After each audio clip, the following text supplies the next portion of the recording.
ചേട്ടാ നമസ്കാരം. നമസ്കാരം. ധർമ്മസ്ഥല ധർമ്മസ്ഥല എന്ന് പറയുന്ന ആ ഒരു സ്ഥലത്ത് നടക്കുന്ന കോൺട്രവേഴ്സീസിനെ കുറിച്ചുള്ള ഒരു വീഡിയോ നമ്മൾ ആദ്യം ചെയ്തിരുന്നു, ഒരു ചർച്ച അതിൽ ചെയ്തിരുന്നു. ആ ചർച്ചയിൽ തന്നെ നമ്മൾ ആദ്യം പറയുന്നത് അതൊരു പരിപാവനമായിട്ടുള്ള ഒരു സ്ഥലമാണെങ്കിൽ പോലും അവിടെ ഉയർന്നു വന്നിരിക്കുന്ന ഈ ഒരു കോൺട്രവേഴ്സീസിന് ഒരു അറുതി വരണം. അങ്ങനെയാണെങ്കിൽ അവിടെ കൃത്യമായിട്ടുള്ള അന്വേഷണം നടക്കണം, അവിടെ കുഴിച്ചു നോക്കണം. ഇത്രയധികം സ്ത്രീകളെ ബലാത്സംഗം ചെയ്ത് ആ ധർമ്മസ്ഥല എന്ന് പറയുന്ന സ്ഥലത്ത്, പ്രത്യേകിച്ച് ഒരു ക്ഷേത്രമൊക്കെ, അതിപുരാതനമായിട്ടുള്ള ഒരു ക്ഷേത്രമൊക്കെ ഉള്ള ഒരു സ്ഥലത്ത് കുഴിച്ചിട്ടിരിക്കുന്നു എന്നുള്ളതായിരുന്നു ആരോപണം. പക്ഷെ ആ സമയത്ത് ആരോപണത്തിന് തെളിവുകളൊന്നും ഉണ്ടായിരുന്നില്ല. അപ്പോൾ സർക്കാർ അതിൽ അന്വേഷണം പ്രഖ്യാപിച്ചു. സർക്കാർ അന്വേഷണം പ്രഖ്യാപിച്ച ശേഷം ഇത് കണ്ടു എന്ന് പറയുന്ന അയാൾ പറയുന്ന കുറെ സ്ഥലങ്ങൾ കുഴിച്ചു നോക്കണമെന്ന് പറഞ്ഞു. സർക്കാർ അതിന് ഒരു പ്രത്യേക അന്വേഷണ സമിതിയെ രൂപീകരിച്ചു. കുഴിച്ചു നോക്കാമെന്ന് പറഞ്ഞു. അങ്ങനെ അവിടെ പല സ്ഥലങ്ങളിലായിട്ട് അയാൾ പറയുന്ന അളവിൽ, അയാൾ പറയുന്ന ആഴത്തിൽ അവിടെ കുഴിച്ചു എന്നുള്ളതാണ് പിന്നീട് വന്ന റിപ്പോർട്ട് എന്ന് പറയുന്നത്. അപ്പൊ ധർമ്മസ്ഥലയിൽ നമ്മൾ അന്നെടുത്ത ഒരു നിലപാടെന്ന് പറയുന്നത്, അത്തരത്തിലൊരു സംഭവം അവിടെ ഉണ്ടായിട്ടുണ്ടെങ്കിൽ അതൊരു കാര്യം കൂടെ പറഞ്ഞു. യഥാർത്ഥത്തിൽ ഒരു ഹിന്ദു ഒരു മതമായതുകൊണ്ടാണ് നമ്മൾ എത്ര പരിപാവനമായിരുന്നാലും, ഞാൻ അന്ന് ഈ പത്മനാഭസ്വാമി ക്ഷേത്രത്തിലെ ബി വോൾട്ട് അത് എക്സ്പ്ലോഷനിലൂടെ തകർക്കണമെന്ന് അന്നത്തെ കുറെ ആൾക്കാരുടെ ഭാഗത്തുനിന്ന് ഉണ്ടായ ഒരു നിർദ്ദേശങ്ങളൊക്കെ പറഞ്ഞല്ലോ. കാരണം ബി വോൾട്ട് എന്ന് പറയുന്നത് പത്മനാഭൻ കിടക്കുന്നതിന്റെ ഡയറക്റ്റ് താഴെയാണ് വരുന്നത്. അപ്പൊ അത് എക്സ്പ്ലോഷനിലൂടെ തകർക്കണം എന്നുള്ളൊരു ഇത് ഉണ്ടായിട്ട് പോലും വലിയ രീതിയിലുള്ള ഒരു ഒരു ഒരു പ്രതിഷേധമോ കാര്യങ്ങളോ ഒന്നും ഉണ്ടായിട്ടില്ല. പക്ഷെ അതങ്ങനെ സംഭവിക്കില്ല എന്ന് അന്ന് തന്നെ പല ആൾക്കാരും കറക്റ്റ് ആൻഡ് റൈറ്റ് ആയിട്ട് പറഞ്ഞിട്ടുണ്ടായിരുന്നു. പക്ഷെ ധർമ്മസ്ഥലയും അതുപോലെ തന്നെയാണ്. ശബരിമലയിൽ ഇഷ്യൂ പറഞ്ഞില്ലല്ലോ. ശബരിമല മലയരയന്മാരുടെ ക്ഷേത്രമായിരുന്നു എന്ന് പറയുന്നുണ്ട്. അതെങ്ങനെ തീരുമാനിക്കുമെന്ന് പറയുമ്പോൾ ശബരിമലയുടെ മറ്റേ 18-ാം പടിയുടെ ആദ്യത്തെ കല്ല് ഇളക്കിയിട്ട് അത് തിരിച്ചിട്ട് നോക്കണം, അതിൽ മലയരയ സഭ വക എന്ന് എഴുതിയിട്ടുണ്ട് എന്നുള്ള സംഭവങ്ങളൊക്കെ ഇതൊന്നും ജന്മത്തിൽ നടക്കാത്ത കാര്യങ്ങളാണ്. പിന്നെ വേറെ ഒരുപാട് ആരോപണങ്ങൾ ഒരുപാട് സ്ഥലത്ത് നിന്ന്. ഇപ്പൊ ഉദാഹരണത്തിന്, ഈ നിങ്ങൾക്കൊരു കാര്യം കൺവിൻസ് ചെയ്യാൻ സാധിക്കില്ലെങ്കിൽ ആൾക്കാരെ കൺഫ്യൂസ് ചെയ്യിക്കുക, ഇതൊക്കെ മോശമാണ്, നിങ്ങൾ വിശ്വസിക്കുന്ന ഈ ആചാരങ്ങൾ, വിശ്വാസങ്ങൾ, ഇതൊക്കെ ഇവർ ഇതിനു വേണ്ടി ചെയ്യുന്ന മറ മാത്രമാണ്. എന്തെങ്കിലും തെളിവുണ്ടോ എന്ന് ചോദിച്ചാൽ തെളിവില്ല എന്നുള്ളതാണ്. ഉദാഹരണം സദ്ഗുരുവിനെ എടുത്ത് നോക്കിക്കഴിഞ്ഞാൽ, സദ്ഗുരുവിന് എതിരെ ഉണ്ടാകുന്ന ഏറ്റവും വലിയ ഒരു ആരോപണം എന്ന് പറയുന്നത് സദ്ഗുരു കാട് കയ്യേറിയാണ് ഈഷ ഫൗണ്ടേഷൻ നിർമ്മിച്ചിരിക്കുന്നത് എന്നുള്ളതാണ്. സദ്ഗുരു എന്നെ ഡയറക്റ്റ് ആയിട്ട് വന്ന് പറഞ്ഞിട്ടുണ്ടായിരുന്നു, 1 ഇഞ്ച് ഞാൻ കയ്യേറിയെന്ന് നിങ്ങൾ തെളിയിക്കുകയാണെങ്കിൽ ഞാൻ എന്ത് ചെയ്യാം, ഞാൻ ഈ നാട് വിട്ടു പോകാം എന്ന് സദ്ഗുരു പറഞ്ഞിട്ടുണ്ടായിരുന്നു. തെളിയിക്കാനായിട്ട് സാധിച്ചില്ല. രണ്ടാമത്തെ കാര്യം, സദ്ഗുരു അതിനകത്ത് ഇമ്മോറൽ ട്രാഫിക്കിംഗ് നടത്തുന്നു എന്നുള്ളതായിരുന്നു. അതിന് ഇവർ പറഞ്ഞ പ്രധാനപ്പെട്ട ഒരു കാര്യം, അതിനകത്ത് 2 സ്ത്രീകളെ സദ്ഗുരു തട്ടിക്കൊണ്ടുവന്ന് പാർപ്പിച്ചിരിക്കുന്നു എന്നുള്ളതായിരുന്നു. അവര് തന്നെ വന്ന് പറഞ്ഞു, ഇല്ല, തട്ടിക്കൊണ്ട് വന്നതല്ല, നമ്മുടെ വീട്ടുകാരുടെ ഉപദ്രവം സഹിക്കാൻ വയ്യാതെ ഞങ്ങൾ വന്നതാണ് എന്ന് അവര് തന്നെ വന്ന് പറഞ്ഞിരുന്നു. അതുപോലെ തന്നെയാണ് മാതാ അമൃതാനന്ദമയുടെ കേസിലും ഉണ്ടാകുന്ന കാര്യങ്ങൾ. ആ മഠത്തെക്കുറിച്ചും ഒരുപാട് ആരോപണം, ഒന്നിനും തെളിവില്ല എന്നുള്ളതാണ്. പക്ഷെ ഈ ആരോപണങ്ങൾ ഏറിൽ നിന്ന് ഈ ഒരു ഇൻസ്റ്റിറ്റ്യൂഷനെ തകർക്കാനെന്നുള്ള രീതിയിൽ വരുന്നു. ചേട്ടാ, ഇപ്പൊ ധർമ്മസ്ഥല അവിടെ കുഴിച്ചു കഴിഞ്ഞു, പിന്നെ അതിനുശേഷം അവിടെ എന്താണ് സംഭവിച്ചത്? കാരണം നമ്മൾ ഈ വീഡിയോ തുടർന്നും ചെയ്യും എന്ന് പ്രേക്ഷകർക്ക് വാക്ക് കൊടുത്തതാണ്. അവിടെ പിന്നെ എന്ത് സംഭവിച്ചു? അവിടെ കുഴിച്ചു കഴിഞ്ഞാൽ എന്തെങ്കിലും കിട്ടിയോ? സർക്കാരിന്റെ നിലപാട് ഇതിൽ എന്താണ്? അവസാനം ഈ കേസ് എവിടെയാണ് ഇപ്പോൾ നിൽക്കുന്നത്? കഴിഞ്ഞ കുറെ കാലമായിട്ട് ഈ ഹിന്ദു സംഘടനകളെ, ഹിന്ദു ആചാര്യന്മാരെ, ഇവരൊക്കൊന്നും ബി ജെ പി ആയിട്ട് യാതൊരു ബന്ധവുമില്ല. ഇപ്പൊ സദ്ഗുരുവിനും ബി ജെ പിയുടെ മെമ്പറൊന്നുമല്ല അദ്ദേഹം. അദ്ദേഹത്തിന് ഹിന്ദു ധർമ്മത്തിന്റെ ഒരു പ്രചാരകനായിട്ട് നിൽക്കുന്ന ഒരു വ്യക്തി എന്നുള്ളത്. അദ്ദേഹത്തിന് ഈഷ ഫൗണ്ടേഷൻ വേറെയാണ്. ഇപ്പൊ നമ്മുടെ നാട്ടിൽ ചിദാനന്ദ സ്വാമികളുണ്ട്, അദ്ദേഹത്തിനും ബന്ധങ്ങൾ എല്ലാവർക്കും ഉള്ളതെന്ന് വെച്ചാൽ അദ്ദേഹം ബി ജെ പിയുടെ മെമ്പർഷിപ്പ് ഉള്ളതോ RSSന്റെ പ്രചാരകനൊന്നും അല്ല. അദ്ദേഹത്തിൻ്റെതായ രീതിയിൽ മതത്തിന്റെ പ്രചാരണം നൽകുന്ന ഒരു പ്രചാരകൻ തന്നെയാണ്. അപ്പോൾ ഈ നമ്മളിപ്പോൾ ഇസ്ലാമിലായാലും ക്രിസ്തുവിലായാലും ഒക്കെ അവര് അവരുടെ ദൈവങ്ങളെ പ്രവാചകന്മാർ എന്നാണ്, അതായത് അതിന്റെ ഒരു വക്താക്കളായിട്ട് തന്നെയാണ് പറയുന്നത്. അതേപോലെ തന്നെയാണ് നമ്മുടെ ഹൈന്ദവ ധർമ്മത്തെ എല്ലായിടത്തും എത്തിക്കുന്നുണ്ട്. അപ്പൊ ഇവർക്കെതിരെയുള്ള ആക്രമണം പുതിയതല്ല. പുരി ശങ്കരാചാര്യരുടെ മഠത്തിനെതിരായാലും, ഈ ജഗ്ഗുരുവിനെതിരായാലും, മാതാമൃതാനന്ദമയ്ക്കെതിരായാലും, ശാന്തിഗിരി കേരളത്തിലുണ്ട്, അവർക്കെതിരായാലും അങ്ങനെ നിരന്തരം ആക്ഷേപങ്ങൾ ഉന്നയിക്കുക. പ്രത്യേകിച്ച് ഈ ആശ്രമങ്ങളിലൊക്കെ സ്ത്രീകൾ ഉൾപ്പെടെ വരുന്നത് കൊണ്ട് ആദ്യ രീതിയിൽ അപഹേളിക്കുക, ഇതൊക്കെ ചെയ്യുന്ന ഒരു പതിവുണ്ട്. ഏതായാലും നമ്മൾ ഇതിനു മുമ്പ് കുറച്ച് ദിവസങ്ങൾക്ക് മുമ്പായിരുന്നു ധർമ്മശാലയിൽ എന്താണ് സംഭവമെന്ന്. അത് നമ്മൾ പറഞ്ഞിരുന്നൊരു കാര്യമുണ്ട്. കാരണം അവിശ്വസനീയമായ ഒരു കഥ പോലെയാണ് ഈ പറയുന്ന മൊഴി കൊടുത്തയാൾ പറയുന്നത്. 700ഓളം ആദ്യഘട്ടത്തിൽ അദ്ദേഹം പറഞ്ഞത് 100 മൃതദേഹമെന്നായിരുന്നു. പിന്നീട് അത് 700 മൃതദേഹമെന്ന് അദ്ദേഹം പറയുമ്പോൾ അതൊരു അസ്വാഭാവികതമായിട്ട് നമുക്ക് തോന്നുന്ന ഒരു കാര്യമാണ്. പക്ഷെ എന്നാലും നമ്മൾ അതിനകത്ത് തർക്കിക്കാൻ പോയില്ല. കാരണം നമുക്കറിയില്ലല്ലോ അദ്ദേഹം പറഞ്ഞത് അങ്ങനെയാണോ എന്ന്. ഇതിനകത്ത് രസം എന്ന് വെച്ച് കഴിഞ്ഞാൽ, ഈ കമന്റ് ഇടുന്നവരും അല്ലെങ്കിൽ ധർമ്മശാലയെ കുറിച്ച് പറയുന്നവരുടെയും പ്രധാന ലക്ഷ്യം BJP RSS ആണ്. വളരെ രസകരവും കൗതുകരവുമായ കാര്യം എന്തെന്ന് ചോദിച്ചാൽ 1998 മുതൽ 2014 വരെയാണ് ഈ കൊലപാതകം നടന്നത്. ഈ കൊലപാതകത്തിനിടയ്ക്ക് ഒരിക്കൽ പോലും BJPയോ മോദിയോ ഒന്നും അധികാരത്തിലില്ലായിരുന്നു എന്നുള്ളതാണ് ആദ്യം മനസ്സിലാക്കേണ്ട ഒരു കാര്യം. 2009 മുതലാണ് ഈ BJP ബാംഗ്ലൂർ ഇച്ചിരി ക്ലച്ച് പിടിച്ച് ശരിക്കും വരുന്നത് എന്നുള്ളതാണ് മറ്റൊരു കൗതുകം. ഇത് 1998 മുതലുള്ള കഥയാണ്. ഇവിടെ ഭരിച്ചിരുന്ന മുഴുവൻ കോൺഗ്രസ്സാണ്. കോൺഗ്രസിന്റെ MLA-മാരും MP-മാരും നേതാക്കന്മാരുമായി അടുത്ത ബന്ധം പുലർത്തുന്ന ഒരു മഠം കൂടിയാണ് ഈ മഞ്ജുനാഥ ക്ഷേത്രം. കാരണം ഈ അവിടുത്തെ ജനപ്രതിനിധികളെല്ലാം തന്നെ അതുകൊണ്ട് തന്നെയാണ് ഈ വിവാദം വന്നപ്പോൾ കോൺഗ്രസ് ആകട്ടെ BJP ആകട്ടെ ഇതിനകത്ത് കൊണ്ട് തലവെക്കാതിരുന്നത്. അപ്പോ കഴിഞ്ഞ ദിവസം ഈ നിയമസഭയിൽ വലിയൊരു വാക്ക് തർക്കമുണ്ടായി. അന്നേരം കോൺഗ്രസിന്റെ ജനപ്രതിനിധി പറഞ്ഞ കാര്യം, ഇത് ഞങ്ങളാരുമല്ല ഇവിടെ ഈ കോലാഹലമൊക്കെ ഉണ്ടായത്, ഇടതുപക്ഷക്കാരാണ്. അന്നേ തന്നെ നമ്മളുടെ ഈ അനാലിസിസ് നമ്മൾ പറഞ്ഞിരുന്നു, ഇടതുപക്ഷ സംഘടനകളും ഇടതുപക്ഷത്തെ CPM-നൊക്കെ ഇച്ചിരി ശക്തിയുള്ള ഇടം കൂടിയാണ് ഈ ധർമ്മസ്ഥലയും അതിന്റെ പരിസര പ്രദേശങ്ങളും. അവർ ഈ തെക്കൻ കർണാടക ആ ഒരു പ്രദേശം അവരും ഒപ്പം തന്നെ ഈ തീവ്ര ഇസ്ലാമിസ്റ്റുകൾക്കും സ്വാധീനമുള്ള മേഖലയാണ്. അങ്ങനെ ഒരു ഗ്യാങ് ആണ് എന്ന് നമ്മൾ അന്നേ പറഞ്ഞിരുന്നു. അപ്പൊ അത് നിയമസഭയിൽ അദ്ദേഹം പറഞ്ഞു, കോൺഗ്രസിന്റെ തമ്മിൽ ഞങ്ങളാരും അല്ലേ ബഹളം വെച്ചത് മുഴുവൻ അവരുടെ നിർബന്ധത്തിന് വഴങ്ങിയാണ് ഞങ്ങൾ SIT അന്വേഷണത്തിന് ഉത്തരവിട്ടതെന്ന് പറഞ്ഞു. അങ്ങനെ 23 അംഗ SIT, അതായത് 4 IPS ഉദ്യോഗസ്ഥരുണ്ടായിരുന്നു ആ സംഘത്തിൽ. അങ്ങനെ 23 അംഗ സംഘം അന്വേഷണം തുടങ്ങുന്നു. അന്വേഷണം തുടങ്ങിക്കഴിയുമ്പോൾ ഇവര് ഈ പറയുന്ന പ്രതിയിൽ നിന്ന് 164 ആണ് ഇയാൾ കോടതിയിൽ കൊടുത്തിരുന്നത്. അതിന് ശേഷം ഇദ്ദേഹത്തിൽ നിന്ന് മൊഴിയെടുത്ത് പറഞ്ഞു, നിങ്ങൾ പറയുന്ന ഇടം, നിങ്ങൾ പറയുന്ന ആഴം, നിങ്ങൾ പറയുന്നത് വരെ ഞങ്ങൾ കുഴിച്ചുകൊണ്ടിരിക്കും എന്ന് ആദ്യം തന്നെ ഡിക്ലെയർ ചെയ്തു. ഡിക്ലെയർ ചെയ്യുക മാത്രമല്ല, മാധ്യമങ്ങളെ അടക്കം അവിടെ, കാരണം കേരളത്തിലെ മാധ്യമങ്ങളായിരുന്നു ഏറ്റവും കൂടുതൽ അവിടെ റിപ്പോർട്ടിങ്ങിനായിട്ടും കഥ മെനയാനും ഒക്കെ ഉണ്ടായിരുന്നു. 700 പറയുമ്പോൾ കേരളത്തിൽ അത് 1000 1500 ആക്കും. കാരണം ഓരോ ചാനലിനും അവരുടെ സൗകര്യാർത്ഥം പോട്ടെ, കാര്യമില്ലാതെ അങ്ങനെയാണത്. അപ്പോ ദേശീയ തലത്തിൽ 3-4 മീഡിയാസ് ആണ് ഇത് സ്ഥിരം ഏറ്റുപിടിച്ചുകൊണ്ടിരുന്നത്. ആ മീഡിയ, അതിന്റെ പേര് ഞാനിവിടെ പറയുന്നില്ല, ദേശീയ മാധ്യമങ്ങൾ തന്നെയാണ്. ആ മാധ്യമങ്ങൾ ഒരു ആന്റി ഹിന്ദു രീതിയിൽ പ്രവർത്തിക്കുന്ന മാധ്യമങ്ങളുമാണ്. അപ്പോൾ അവരായിരുന്നു ഇത് ആദ്യം കൊണ്ടുവന്നതും. പിന്നീട് ഇടയ്ക്കിടെ അവർ പോലും ഇപ്പൊ അത് കൈവിട്ട അവസ്ഥയിലേക്കാണ്. അപ്പോൾ സ്വാഭാവികമായും നമ്മളത് അന്വേഷിക്കാൻ തുടങ്ങി, എന്തായി ധർമ്മശാല, കാരണം അവിടെ ഇത്രയും പെൺകുട്ടികളെയൊക്കെ ക്രൂരമായി റേപ്പ് ചെയ്ത് കൊല്ലപ്പെട്ട സ്ഥലത്ത് എന്തെങ്കിലുമൊക്കെ കിട്ടിയോ എന്ന് ചോദിച്ചു. ഇനി നമുക്ക് കാര്യത്തിലേക്ക് വരാം. ഈ SIT അന്വേഷണം തുടങ്ങി. ആദ്യത്തെ ദിവസം അവർക്ക് കുഴിക്കാൻ കഴിഞ്ഞില്ല, ശക്തമായ മഴയായിരുന്നു. അത് നേത്രാവതിയുടെ കരകളിലാണ്, കാടുള്ള പ്രദേശമാണ്. അവിടെ നിന്ന് പിന്നെ അപ്പൊ ഈ മൊഴി കൊടുത്ത വ്യക്തിയിൽ പറഞ്ഞതനുസരിച്ച് ഈ സൈറ്റുകൾ പ്രത്യേകം അടയാളപ്പെടുത്തി. അയാൾ ആദ്യം കാണിച്ച ഒരു സ്ഥലത്ത് 2 മൃതദേഹങ്ങളാണ് താൻ മറവ് ചെയ്തതെന്ന് പറഞ്ഞു. അപ്പൊ അതൊരു പോയിന്റ് ആക്കി എടുത്തുകൊണ്ട് അതൊരു സൈറ്റാക്കി അടയാളപ്പെടുത്തി. അങ്ങനെ പറഞ്ഞ് അദ്ദേഹത്തിന്റെ 100-ലധികം മൃതദേഹങ്ങൾ കുഴിച്ചിട്ടു എന്ന് പറയുന്ന 13ാമത്തെ പോയിന്റ് വരെ അടയാളപ്പെടുത്തി അവിടെ ചുറ്റും പോലീസ് അവരുടെ റിബൺ കെട്ടി വെച്ചിട്ടാണ് ഇതിന്റെ കുഴിക്കൽ തുടങ്ങുന്നത്. അങ്ങനെ ഇദ്ദേഹം പറഞ്ഞത് 2.5 അടി താഴ്ച കുഴിച്ചിട്ടെന്നാണ് പറഞ്ഞത്. പക്ഷെ JCB മാന്തിയത് 10 അടി താഴ്ചയിൽ കൂടെ ആണെന്നാണ് ശ്രദ്ധേയമായ ഒരു കാര്യം. അങ്ങനെ കുഴിച്ചു തുടങ്ങിയപ്പോൾ ആദ്യത്തെ സൈറ്റിലോ 2ാമത്തെ സൈറ്റിലോ ഒന്നും കിട്ടിയില്ല. അങ്ങനെ 6ാമത്തെ സൈറ്റിൽ എത്തിയപ്പോഴത്തേക്കും അവിടെ നിന്നൊരു മനുഷ്യന്റെ ഒരു ചെറിയ ഈ അസ്ഥിയുടെ ചില ഭാഗങ്ങൾ കിട്ടി. അതിപ്പോൾ പുറത്തു വന്നിരിക്കുന്ന വിവരം അനുസരിച്ച് 1.5 വർഷം പഴക്കമുള്ള അസ്ഥിയുടെ ഭാഗങ്ങളാണെന്നാണ് കേട്ടിരിക്കുന്നത്. അങ്ങനെയെങ്കിൽ 1998-ഉം 2014-ലും ഇടയ്ക്ക് നടന്ന കൊല്ലപ്പെട്ട വ്യക്തിയുടെ അസ്ഥികൂടമായിരിക്കില്ല 1.5 വർഷം എന്ന് പറയുമ്പോൾ. ഇതിപ്പം 2025 2023 കൊല്ലപ്പെട്ടതോ ഇല്ലെങ്കിൽ മൃതദേഹം മറവ് ചെയ്യപ്പെട്ടതോ ആയ ഒരു വ്യക്തിയുടെ ആയിരിക്കും. അവിടെ ഈ നാട്ടുകാരും മൃതദേഹം മറവ് ചെയ്യുന്ന ഒരു ഇടമാണെന്നാണ് പറയുന്നത്. ഏതായാലും മനുഷ്യന്റെ ഒരു അസ്ഥികൂടമല്ല കിട്ടിയ, എല്ലിന്റെ ചെറിയ പാർട്സ് കിട്ടുന്നു. പിന്നീട് വീണ്ടും കുഴിക്കാൻ തുടങ്ങുന്നു. 7ാമത്തെ സൈറ്റിലില്ല. ഇവിടൊക്കെ 10-15 മൃതദേഹങ്ങൾ വെച്ച് താൻ കുഴിച്ചിട്ടു എന്ന് പറഞ്ഞിടത്താണ് ഈ പറയുന്നത്. അപ്പം അവിടെ ഒന്നും കിട്ടിയില്ല. 8-ൽ കിട്ടിയില്ല, 9-ൽ കിട്ടിയില്ല, 10-ൽ കിട്ടിയില്ല. 11-ലേക്ക് വന്നപ്പോൾ വീണ്ടും എല്ലിന്റെ ഭാഗങ്ങൾ കിട്ടി. പിന്നീട് ആ വാർത്ത വരുന്നത് ആദ്യം കിട്ടിയ എല്ലിന്റെ ഒരു ബാക്കി ഭാഗങ്ങളാണ് അവിടെ നിന്നും കിട്ടുന്നത്. അങ്ങനെ 11ാമത്തേത് കിട്ടുന്നു. പിന്നുള്ളത് നിർണായകമായ, അപ്പൊ ഈ 11 വരെ എത്തുമ്പോൾ കുറഞ്ഞത് ഒരു മിനിമം 100 സ്കെൽറ്റനെങ്കിലും ഇല്ലെങ്കിൽ 100 എന്താ അതിന് പറയുന്ന അസ്ഥികൂടത്തിന്റെ ഭാഗങ്ങളോ എന്തെങ്കിലും കിട്ടേണ്ടതാണ്. ആകെ കിട്ടിയത് ഈ 6ാമത്തെ സൈറ്റിൽ നിന്നുള്ള ചെറിയ അസ്ഥിയുടെ ഭാഗങ്ങളും പിന്നെ ഈ പറയുന്ന 11ാമത്തെ സൈറ്റിൽ നിന്ന് ഇത്. അപ്പോൾ പറഞ്ഞു അത് കുഴിക്കുക എന്ന് പറഞ്ഞാൽ പിന്നെ അതിനകത്ത് ആർക്കും ഒന്നും പറയാനില്ല. കാരണം 2.5 അടി, കാരണം നമുക്കറിയാം ഒരു മനുഷ്യൻ കുഴിക്കുന്നതിന് ഒരു പരിധിയുണ്ട്. JCB കുഴിക്കുന്ന കണക്ക് ഒരിക്കലും ഒരു മനുഷ്യന് കുഴിക്കാൻ കഴിയില്ല. അങ്ങനെയാണെങ്കിൽ JCB കണ്ടുപിടിക്കേണ്ട കാര്യമില്ലായിരുന്നല്ലോ, നമ്മൾ നിന്ന് വലിയ കുഴി എടുത്താൽ പോരായിരുന്നു. അപ്പം JCB 10 അടിക്ക് താഴ്ച കുഴിച്ചു. അങ്ങനെ അതിനകത്തൊന്നും ആർക്കും എതിരഭിപ്രായമില്ല.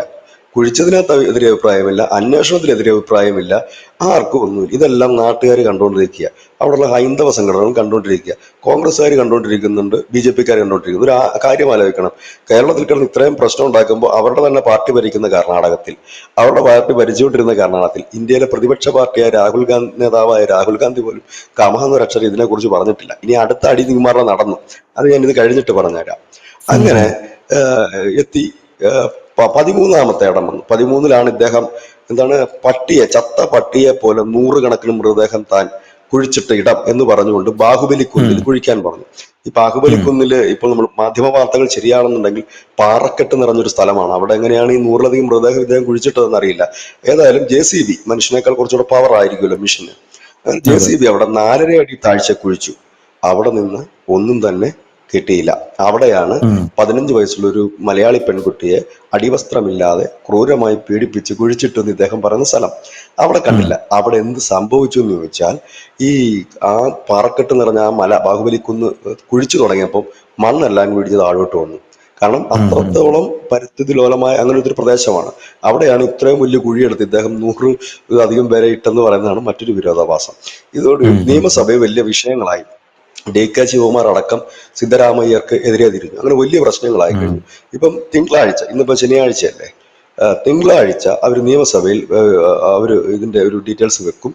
അന്വേഷണം നിർത്തുകയാണ് എന്നാണ് ഇപ്പോൾ അന്വേഷണ സംഘം അറിയിച്ചിരിക്കുന്നത്. കാരണം ഒരു പരിധിയില്ലേ എല്ലാത്തിനും.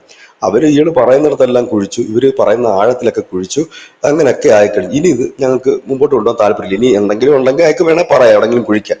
ഇയാൾ ഏതാണ്ട് ആ ഭാഗങ്ങളെല്ലാം തന്നെ കുഴിപ്പിച്ചു. അപ്പം SI ടീം ഏതാണ്ട് അന്വേഷണം നിർത്താവുന്ന ഒരു ഘട്ടത്തിലേക്കാണ്. നിയമസഭയിൽ കോൺഗ്രസിന്റെ ഒരു പ്രസ്താവന നടത്തുന്നു. ഇതോടുകൂടി തന്നെ ജനവേളകി അവിടെ പല സ്ഥലങ്ങളിലും വലിയ പ്രതിഷേധം ഇറങ്ങി. ഹൈന്ദവ സംഘടനകളുടെ നേതൃത്വത്തിലും അവർ പറഞ്ഞു ഹിന്ദു ക്ഷേത്രത്തെ തകർക്കാനും ഈ ധർമ്മശാല തകർക്കാനും വേണ്ടി ചിലർ നടത്തിയ ഗൂഢനീക്കമാണ്. ഞങ്ങളുടെ ക്ഷേത്രത്തെ, ഞങ്ങളുടെ ആ പേര് കളങ്കപ്പെടുത്താൻ നടത്തിയ ഒരു നീക്കമാണ്. അതുകൊണ്ട് അവ വെച്ചു പൊറപ്പിക്കാൻ പറ്റില്ല, അവർക്കെതിരെ നടപടി എടുക്കണം. നമ്മൾ വലിയ പ്രക്ഷോഭം വന്നു. പ്രക്ഷോഭം വന്നപ്പോഴത്തേക്കും ആദ്യം തന്നെ BJP ഒരു സ്റ്റാൻഡ് എടുത്തിരുന്നെങ്കിൽ തന്നെ അവരും സ്ട്രോങ് ആയിട്ട് എങ്ങും ഒരു ഡിസിഷൻസിലേക്കോ ഇല്ലെങ്കിൽ ഒരു സ്റ്റേറ്റ്മെന്റിലേക്കോ ഒന്നും പോലും, അശോക എന്ന് പറയുന്ന അവരുടെ ഒരു നേതാവ് മാത്രമാണ് ഇതുമായിട്ട് സ്റ്റേറ്റ്മെന്റുമായിട്ട് വന്നത്. കോൺഗ്രസിന്റെ 1-2 നേതാക്കളുണ്ട്. പക്ഷെ ഇപ്പൊ ഇവന്മാർ രണ്ടുപേരും, അതായത് കോൺഗ്രസിന്റെ നേതാക്കന്മാരും BJP-യുടെ നേതാക്കന്മാരും ഒറ്റക്കെട്ടായിട്ട് നിൽക്കുക. കാരണം ജനവിളകി, ഇതിപ്പോ നേരെ ബൂമറാങ് ആയി. എന്തിനു വേണ്ടിയിട്ടാണോ ഇത് കൊണ്ടുവന്നത്, ഇല്ലെങ്കിൽ എന്താണോ ആരോപണം അത് അവർ ക്ഷമയോടുകൂടി അവിടുത്തെ ജനവും മറ്റും ക്ഷമയോടുകൂടി കാത്തിരുന്നത് എന്താണെന്ന് അറിയാം. ഇപ്പം നമ്മളും ചർച്ച നടത്തുമ്പോൾ നമ്മൾ എന്താണ് പറഞ്ഞത്, നമുക്ക് ഇതിനെക്കുറിച്ച് നമുക്ക് കിട്ടിയ വിവരം മാത്രമാണ് പ്രേക്ഷകരുമായി പങ്കുവെക്കുന്നത്. ഇനി ഇതിനകത്ത് സത്യാവസ്ഥ പുറത്തു വരട്ടെ എന്ന് പറഞ്ഞു. സത്യാവസ്ഥ പുറത്തു വരുമ്പോഴും നമ്മളത് ജനങ്ങളോട് പറയാൻ നമ്മൾ ബാധ്യസ്ഥരാണ്. മാധ്യമധർമ്മം അതാണ്. പക്ഷെ നമ്മളെ കേരളത്തിലെ മുഖ്യധാരാ മാധ്യമങ്ങളടക്കം ആദ്യം വലിയ കൊട്ടിഘോഷിച്ച് ചർച്ച വരെ അവർ നടത്തി. ഇപ്പോഴവരാരും കമാന്ന് പോലും മിണ്ടുന്നില്ല. അതിന്റെ കാര്യം എന്താണ്? ഇവർക്ക് വാർത്തയ്ക്ക് പിന്നെ സ്കോപ്പില്ല. ഇത് BJP-യിലെ സംഘപരിവാറിനോ ഇല്ലെങ്കിൽ ഹൈന്ദവ ആചാരങ്ങളെ, ക്ഷേത്രങ്ങളെ തകർക്കാൻ കൊണ്ടുവന്നതാണ് എന്ന് ആരെങ്കിലും പറഞ്ഞാൽ നമുക്ക് അവരെ നിഷേധിക്കാൻ കഴിയില്ല. കാരണം വലിയ രീതിയിൽ പ്രതിഷേധം ഇപ്പോൾ ഉയരുന്നു. ഈ പ്രതിഷേധമൊന്നും ആദ്യഘട്ടത്തിൽ ഉയർന്നിരുന്നില്ല എന്നതും ശ്രദ്ധേയമാണ്. RSS ഇറങ്ങിയില്ല, വിശ്വഹിന്ദു പരിഷത്ത് ഇറങ്ങിയില്ല, ഒരു സംഘടനയും ഇറങ്ങിയില്ല.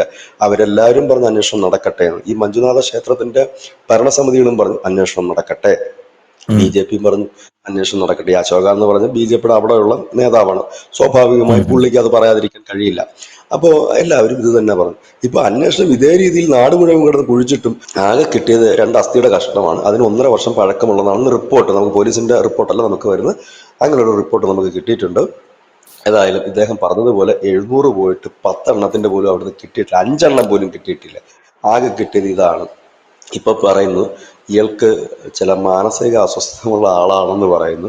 ഇതിനിടെ കുറെ അധികം പേര് അവിടെ പണ്ടുതൊട്ടേ കാണാതെ പോയവരുടെ വരെ പരാതിയുണ്ട്. പിന്നെ ഇയാള് കുഴിച്ചിടുന്ന കണ്ടവരെന്ന് പറഞ്ഞവരുണ്ട്. ഇതൊന്നും ഇപ്പം എങ്ങുമില്ല, ആവി നിൽക്കുന്ന ഒരു സാധനമാണ്.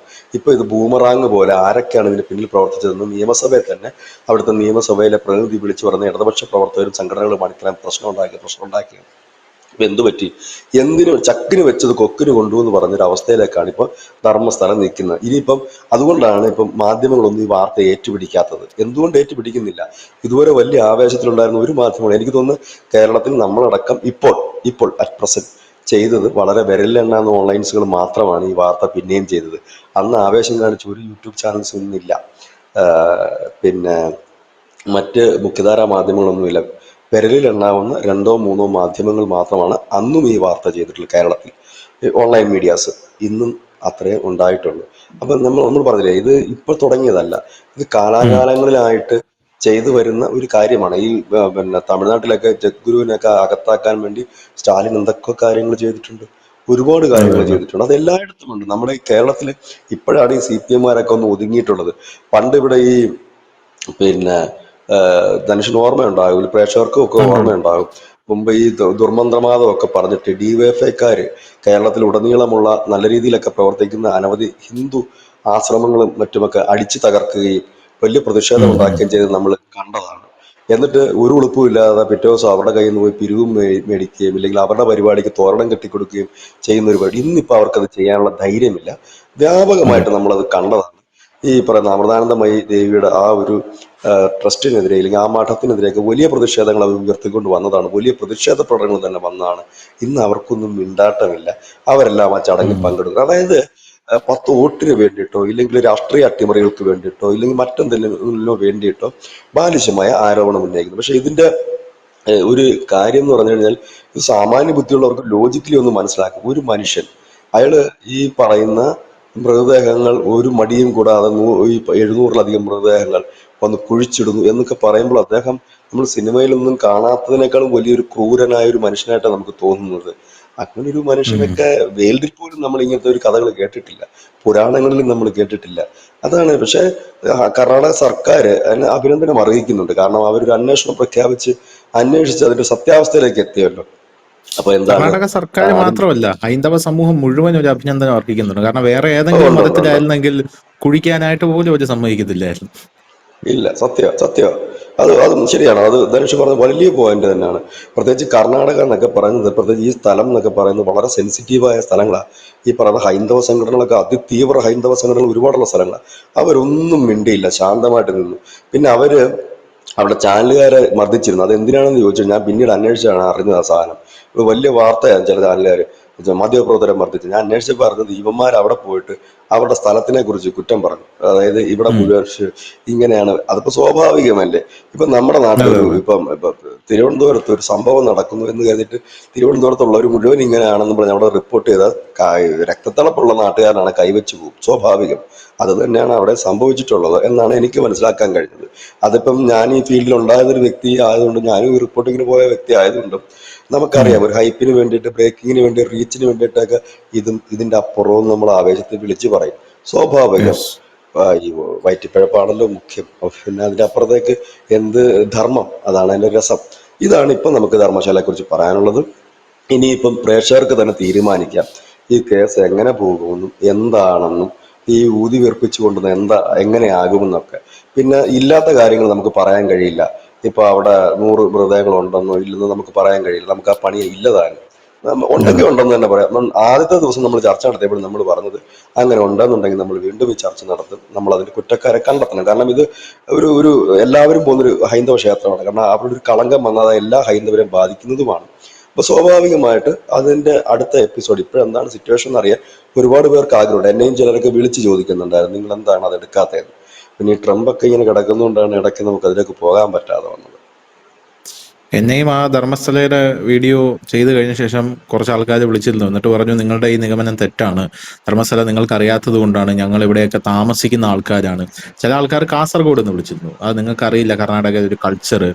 അപ്പോൾ ഇവർ പറയുന്ന കേട്ട് കഴിയുമ്പോൾ എനിക്ക് അതിഭീകരമായിട്ടുള്ള ഒരു ഒരു ഒരു എന്താ പറയുക, ഒരു ഓക്വേർഡ്നെസ് ഫീൽ ചെയ്തു. അവർ പറയുന്നത്, ഈ ഇപ്പോ റോഡിൽ കൂടെ പട്ടാപ്പകൽ നടന്നു പോകുന്ന ഒരു പെൺകുട്ടി, ആ പെൺകുട്ടിയെ ധർമ്മസ്ഥലയിൽ അകത്തുള്ള ഏതെങ്കിലും ആൾക്കാർ കണ്ട് അവർക്ക് ഇഷ്ടപ്പെട്ട് കഴിഞ്ഞാൽ തട്ടി തോളി കയറ്റി ജനങ്ങൾക്ക് മുമ്പിൽ കൂടെ തന്നെ കൊണ്ടുപോകും, ജനങ്ങൾ ആരും പ്രതികരിക്കില്ല.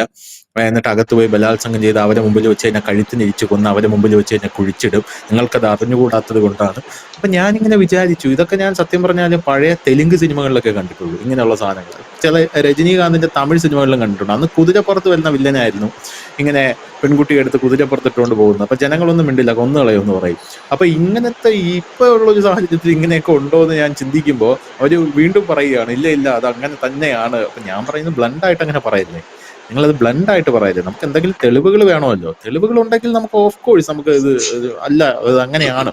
തെളിവില്ല, പക്ഷെ അവരങ്ങനെ അടിയുറച്ച് വിശ്വസിക്കുന്നു എന്നുള്ളതാണ്. അതെന്താണെന്ന് അറിയില്ല. എന്തായാലും ധർമ്മസ്ഥല ഇപ്പോ ക്ലിയർ ആയിരിക്കുന്നു, അവിടെ കുഴിച്ചു നോക്കിയിരിക്കുന്നു. ഇപ്പോൾ കേസ് ക്ലോസ് ചെയ്തു എന്നാണ് അറിയാനായിട്ട് സാധിച്ചത്. ആ കേസ് കർണാടക നിയമസഭയിൽ വരെ എത്തി. അതിന്റെ കാര്യങ്ങളെല്ലാം തന്നെ പറഞ്ഞ് കോംപ്ലിമെന്റ്സ് ആക്കി എന്നാണ് അറിയാൻ സാധിക്കുന്നത്. Thank you.